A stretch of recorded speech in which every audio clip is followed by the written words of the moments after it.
2, 1.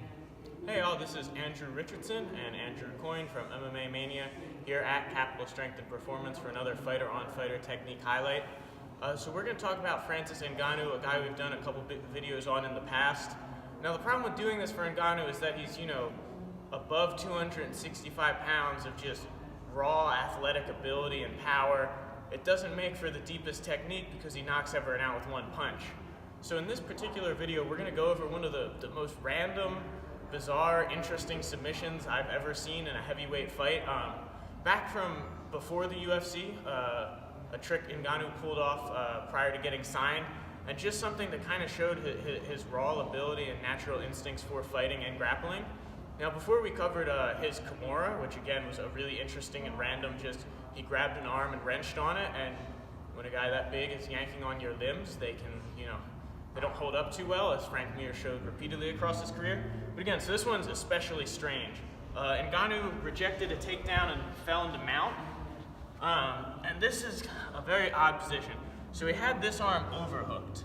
And now, from this position alone, Bulldog's in a terrible spot, in a lot of danger. So what Ngannou's opponent did was kind of turn away and cover up that way.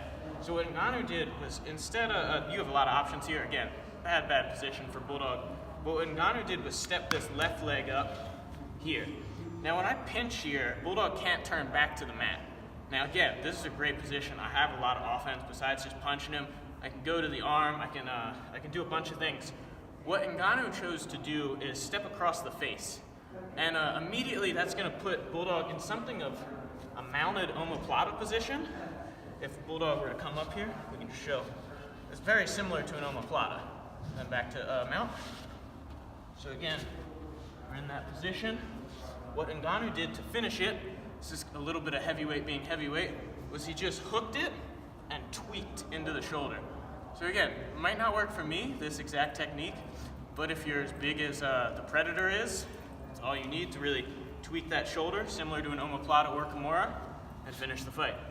Now, is it likely Ngannou will hit that exact weird arm-shoulder crank against Cain Velasquez? Probably not, but his ability to just pull these random submissions out of the air is definitely something the wrestler should be wary of.